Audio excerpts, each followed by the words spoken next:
Hello, everyone. Kristy Woodson Harvey here. I'm so excited because I wanted to share some fun essays with you that I wrote. You might know this about me, but I am an author. This is my 11th novel, A Happier Life. But I sort of got my start in newspapers and writing columns. And so I love doing that. And so I wrote 3 columns for 3 different publications about sort of the behind the scenes inspiration for a happier life. And so I wanted to share this one with you. This one's maybe the most personal. It's about my grandparents and my grandmother in particular, and a little bit about how she inspired this novel and the character of Rebecca St. James. So this one is called Love and Caramel Icing Never Fail.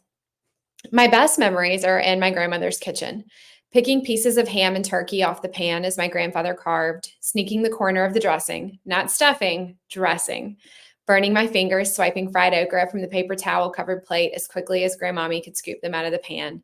And maybe most of all, sitting around the kitchen table with my mom, my aunts, and my cousins, laughing, telling stories, eating plates of homemade oatmeal cookies, bridge mix, salted pecans, and what I would consider Grandmommy's signature dish, her unfathomably delicious caramel cake. When my now husband and I started dating, he let it slip that homemade caramel cake was his favorite dessert. And that was no problem for me because I had grown up at my grandmother's knee, making her famous, fabulous, never fail caramel icing. Never fail. It was right there in the title of the recipe. How hard could it be for me to tackle solo? As it turns out, pretty darn hard. 3 watery, soupy, decidedly failed batches in, I did the only sensible thing.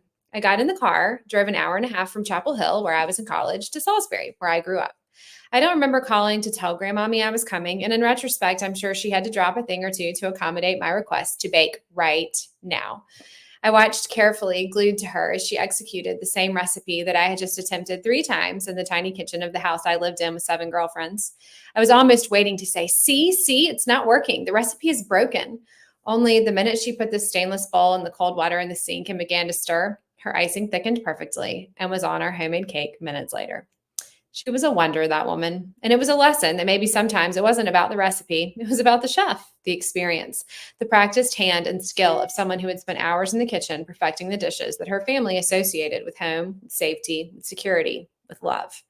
In my forthcoming novel, A Happier Life, Keaton Smith doesn't have her grandmother, beloved Beaufort, North Carolina hostess Rebecca St. James, by her side to tell her story, to love her through her food, to reveal to her in person what happened to her and her husband Townsend the night they met their demise in 1976.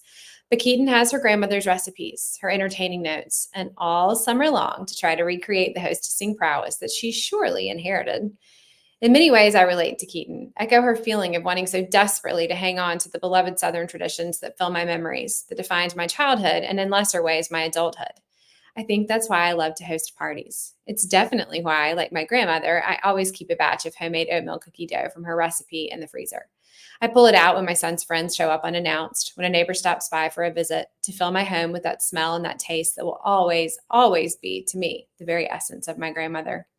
It is why I will try yet again to recreate her never fail caramel icing for my son's birthday cake this year, knowing that for the first time, she won't be here to rescue me if I can't make it thicken.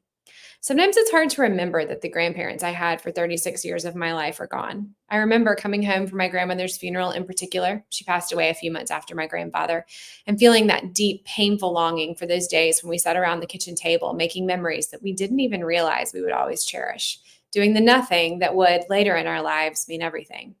As I began to drift off, that ache taking hold in my chest, in that moment between sleeping and waking, I heard, clear as a bell, the sound of my grandfather's voice. We'll all be around the table again someday.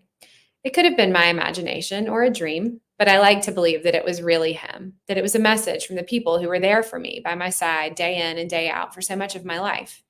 They taught me that you have to believe in something bigger than yourself, that family comes first, that some things, like Grandmommy's stand-up fried chicken, are worth all the hard work they require.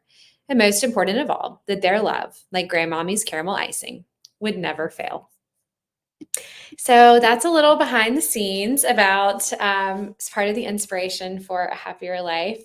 I hope you enjoyed it. And if you pick up a copy of A Happier Life, I hope that you love it as much as I loved writing it. It was a real joy. So thanks so much.